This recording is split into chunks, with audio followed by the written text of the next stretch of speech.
크게 아멘으로 화답합니다. 할렐루야. 따라 하시겠습니다. 그리스도의 향기를 내라. 그리스도의 향기를 내라 라는 제목으로 말씀 전합니다. 인간에게 오감이 있습니다. 시각, 후각, 미각, 촉각, 청각입니다. 새 소리를 들으면 기분이 좋습니다. 반면에 자동차 경적 소리를 들으면 기분이 좋지 않습니다. 귀에 들어오는 것들이 사람의 감정을 좌우합니다. 부드러운 살이나 솜을 만지면 기분이 좋습니다. 반대로 뱀을 만지면 기분이 좋지 않을 것입니다. 손으로 무엇을 만지느냐에 따라 감정이 달라집니다. 당연히 맛있는 음식을 먹으면 행복합니다. 반대로 상한 음식을 먹으면 기분이 안 좋고 몸에도 좋지 않습니다. 종류와 상관없이 모든 꽃은 우리의 눈을 즐겁게 합니다. 반대로 오물이 땅에 펼쳐져 있으면 그것은 우리의 눈살을 찌푸리게 합니다. 마지막 후각은 어떻습니까?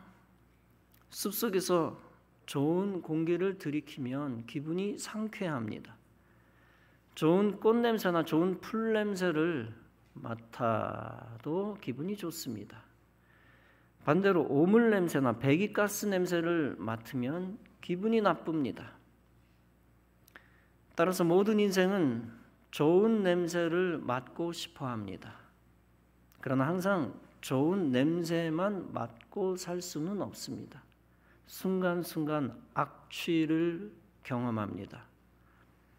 이 냄새가 코로 들어오는 것을 막을 수는 없습니다.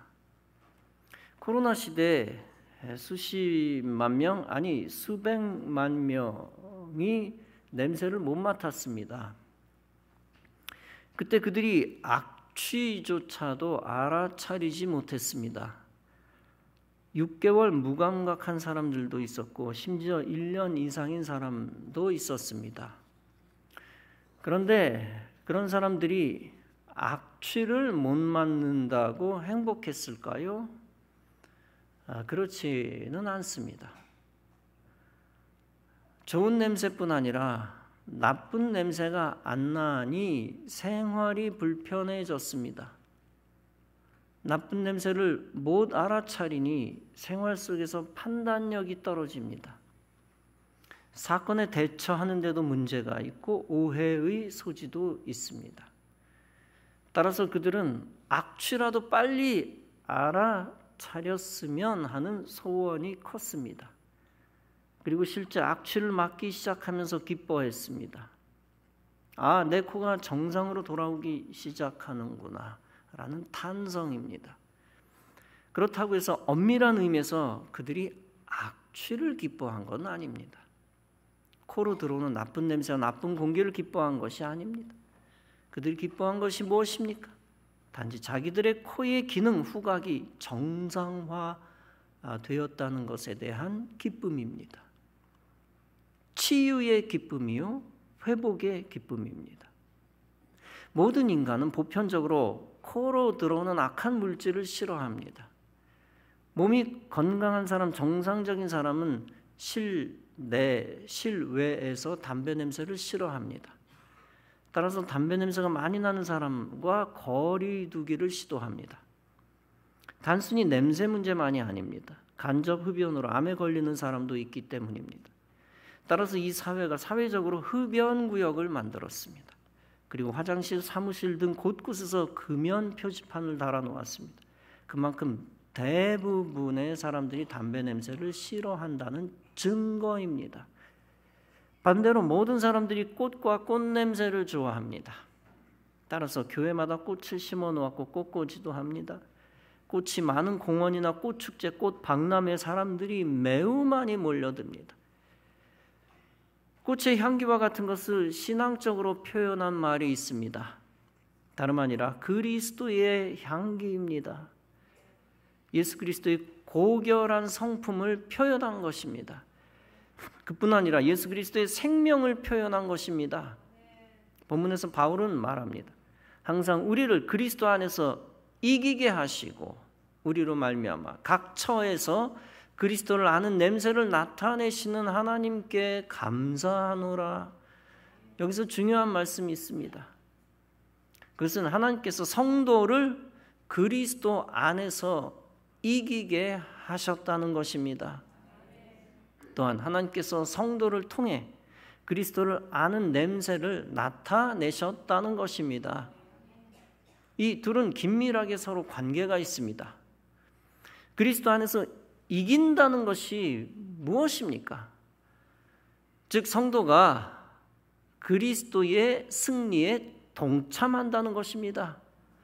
그리스도가 부활하심으로 성도도 부활한다는 것입니다. 그리스도가 사망 권세를 이김으로 성도도 사망 권세를 이긴다는 것입니다.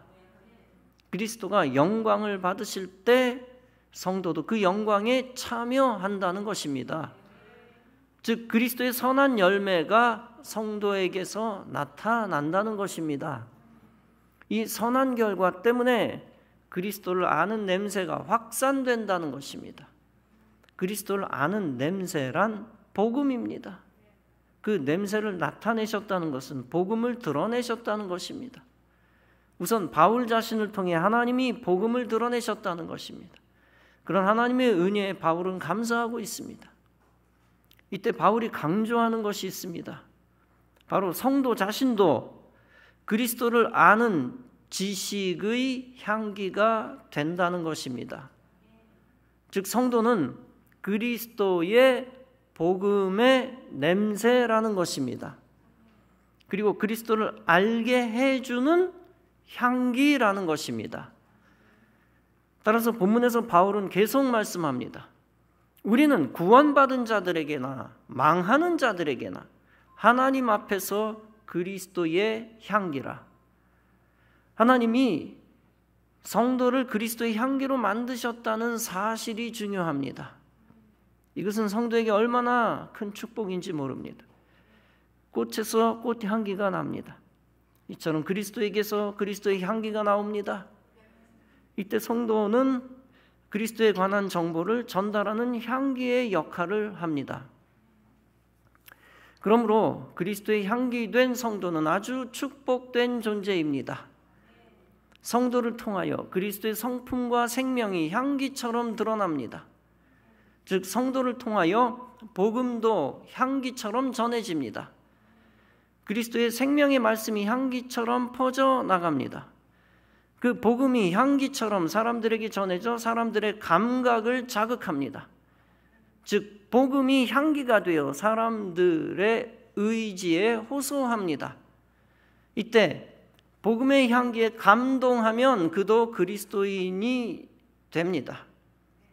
감동한 사람이 제대로 성장하면 그도 복음의 향기가 됩니다. 즉 그도 구원받을 뿐 아니라 그도 복음의 향기가 됩니다. 본문은 계속 말씀합니다. 우리는 구원 얻은 자들에게나 망하는 자들에게나 하나님 앞에서 그리스도의 향기니 이 사람에게는 사망으로 쫓아 사망에 이르는 냄새요 저 사람에게는 생명으로 쫓아 생명에 이르는 냄새라. 바울의 복음의 메시지는 어떤 사람에게는 죽음의 악취가 됩니다. 그러나 어떤 사람에게는 생명의 향기가 됩니다. 극단적인 표현이지만 복음을 악취로 여기는 존재는 저주받은 존재입니다.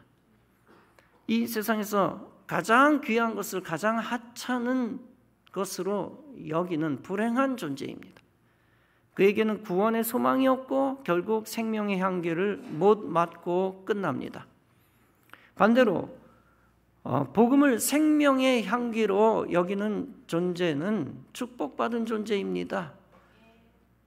이 세상에서 가장 귀한 것을 알아차리는 복 있는 존재입니다. 그에게는 구원의 소망이 있고 결국 생명의 향기를 맡고 승리합니다. 꿀벌이 주인을 위해서는 꿀을 간직합니다.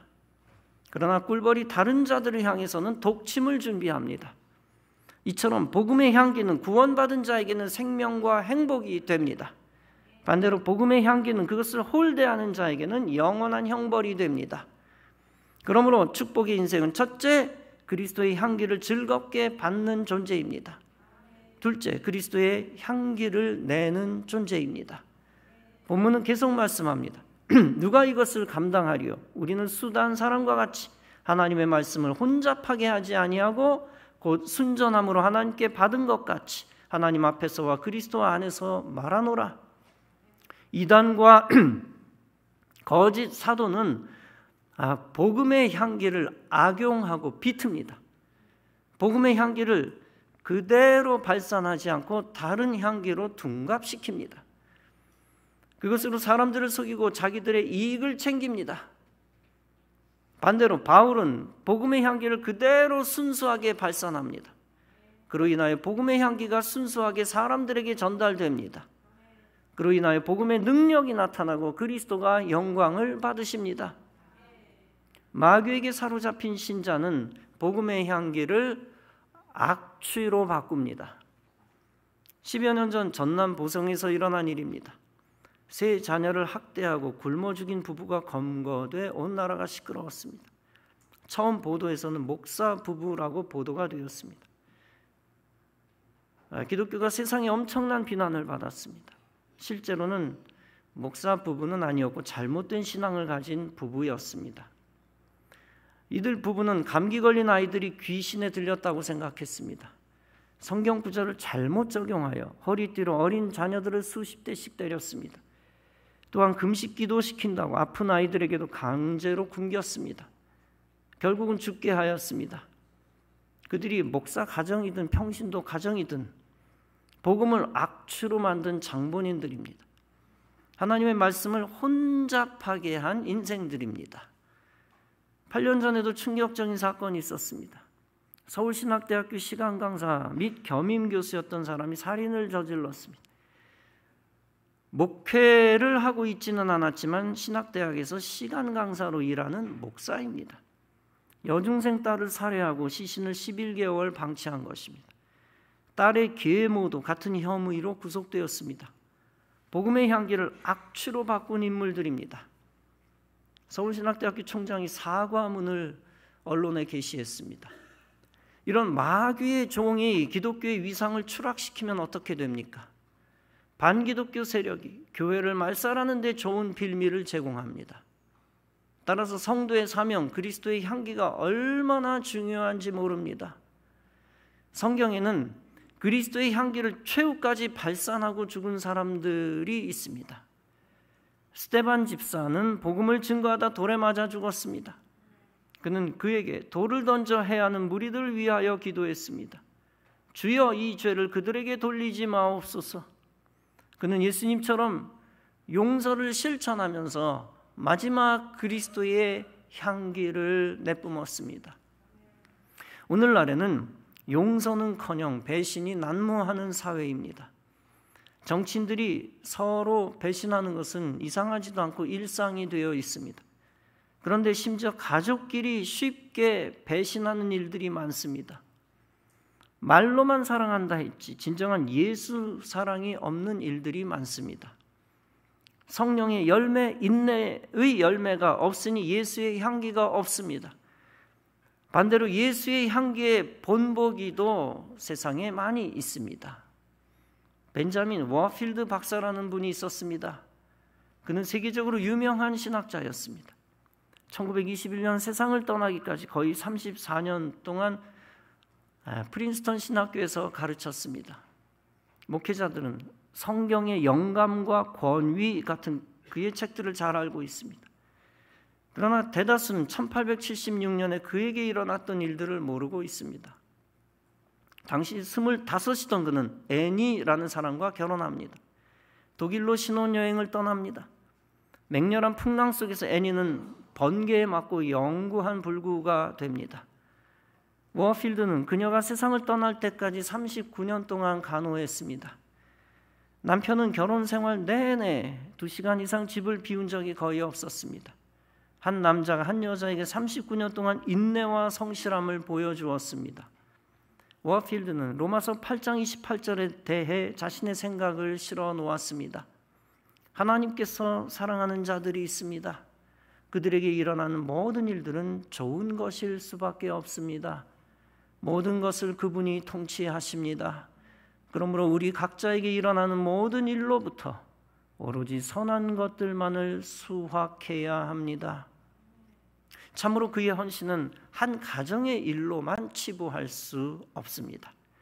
말로만의 사랑이 아닌 성령의 인내의 열매가 삶에서 나타난 일입니다.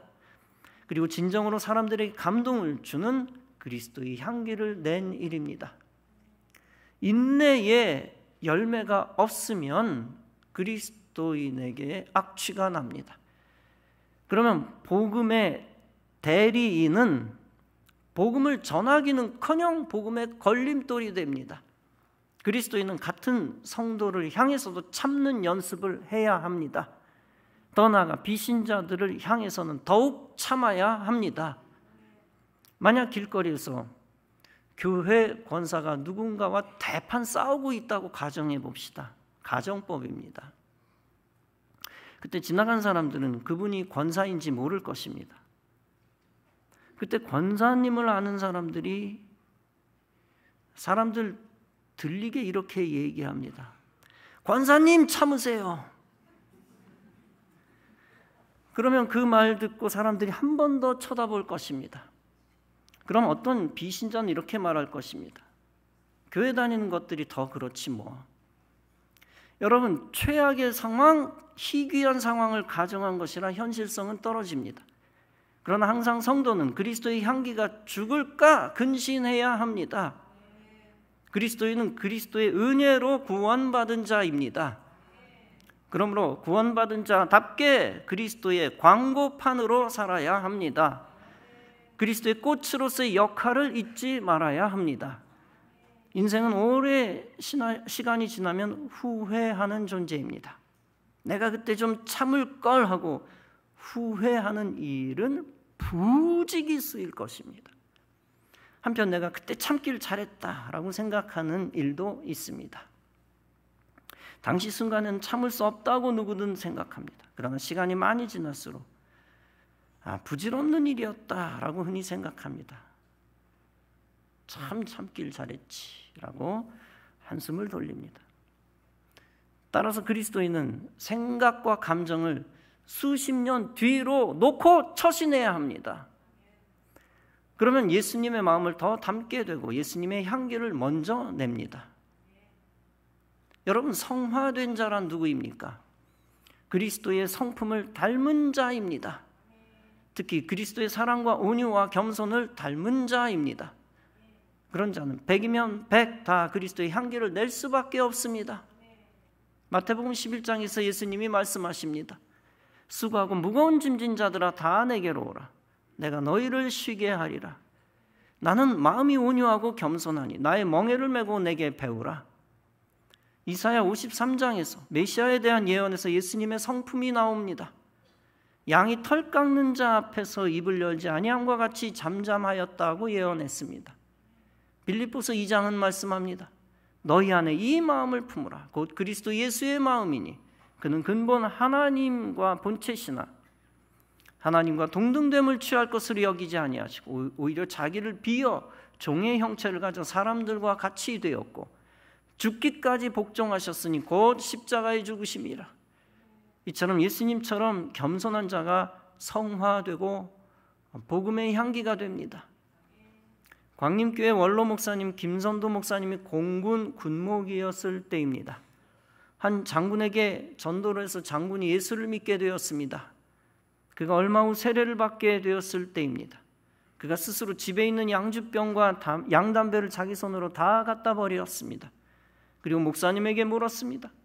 내가 이제 세례를 받았으니 교회에서 하나님을 위해 봉사를 해야겠는데 무슨 일을 하면 좋겠습니까? 목사님이 장군에게 특별 부탁합니다. 주일 예배 시간에 교회 입구에서 주보를 나누어 주십시오. 그는 목사님의 말씀에 순종합니다. 그가 별을 달고 훈장을 단 정복을 입고 나타납니다. 그리고 교회 오는 장병들에게 고개 숙여 인사하면서 주보를 나누어 줍니다. 장병들은 평소에는 잘 만날 수 없는 장군입니다. 그들이 만나도 똑바로 쳐다보지 못하는 사람입니다. 그런 그들이 장군의 모습을 보고 기겁하여 놀랄 정도였다고 합니다. 그리고 얼마 안 가서 그 부대 전부가 예수를 믿고 복음화가 되었다고 합니다. 그는 비록 부대에서는 장군이었지만 교회에서는 초신자였습니다. 그런 그는 자신의 명예와 권위와 계급을 희생하고 겸손하게 순종했습니다. 그랬더니 그가 드러낸 그리스도의 향기가 열매를 만들었습니다.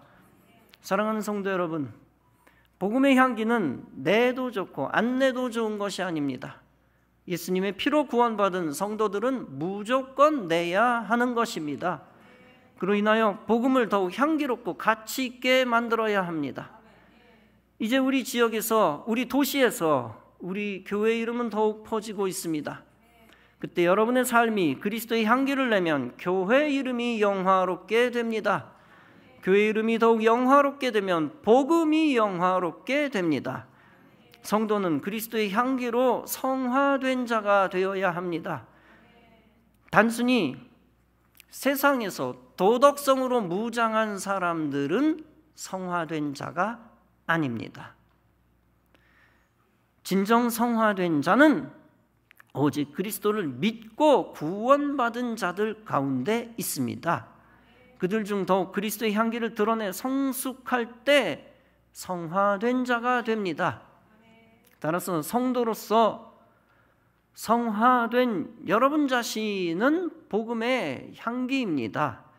그 거룩한 정체성을 일생 잊지 말고 복음의 향기로 살아가시기 바랍니다.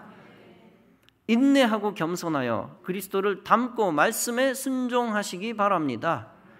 성도 사이에서 화평하고 사랑하고 용서하고 서로 귀하게 여기시기 바랍니다. 어두운 세상 가운데서 그리스도의 빛과 소금이 되시기 바랍니다. 그리스도의 아름다운 향기가 되시기 바랍니다. 어둠을 이기는 빛, 죄악의 악취를 이기는 향기가 되시기 바랍니다. 그로 인하여 그리스도가 세상에서 존귀히 여김을 받게 하시기 바랍니다. 무너진 기독교를 다시 일으키시고 하나님 나라를 세우시기 바랍니다. 이런 거룩한 사명을 위하여 결단하고 존재의 변화를 일으켜 그리스도 중심의 세상을 만들어가는 여러분 다 되어지시기를 주님의 이름으로 축원합니다. 기도하시겠습니다.